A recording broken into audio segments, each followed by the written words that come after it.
har'a osoo miidiyaa kanarra deemu maaliin argisnutti fakkaata jecha akkam natti tole wayiiti obboleecha keenya sallamtee wayiiti afaan amaariffaatiin dubbata mee namoota islaamummaatti dhufaniif maal dhaamtaa jedhanii naani maal jedhe beektanii obsaadha yoo malleen addunyaa kanarraa waan feetan dhabdanii akhiraa irratti kan waadan isiniif galamee jira isa argachuudhaaf obsa nama barbaachisa ወደ እስልምና የመጣችሁ ወንድም እህቶች ካላችሁ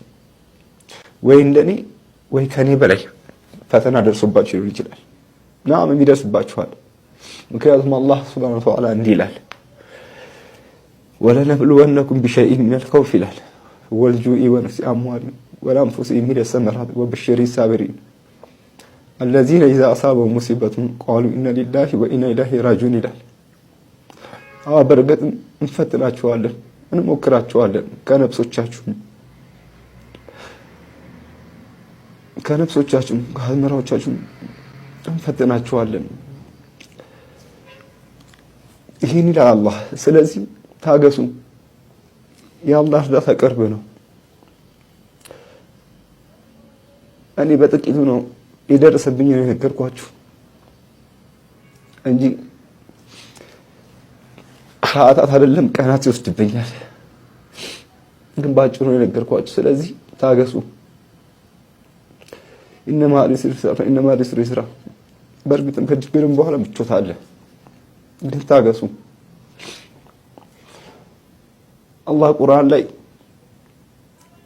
ከ90 በላይ የሚጠቅሳት አንድ ቃላት አለች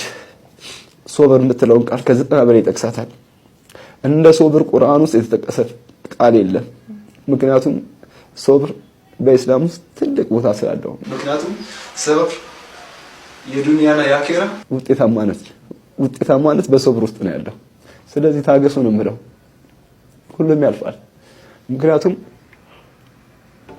ማናችንም ወደዚህ ዱንያ ስንመጣ ልንፈተን ነው ዱንያ የፈተና ሀገር ነች አኺራ ደግሞ የውጤት ሀገር ነች ስለዚህ ታገሱ ከማለት ውጭ ምንም አይደለም አላህም ደግሞ ለታጋሾች ምንዳን አዘጋጅቷል ከቤተሰብ ከጓደኛ ትርቃላችሁ ከስራ ቦታ ስራችሁን በማጣት ብዙ መከራ ልታዩ ይችላልላችሁ እኔ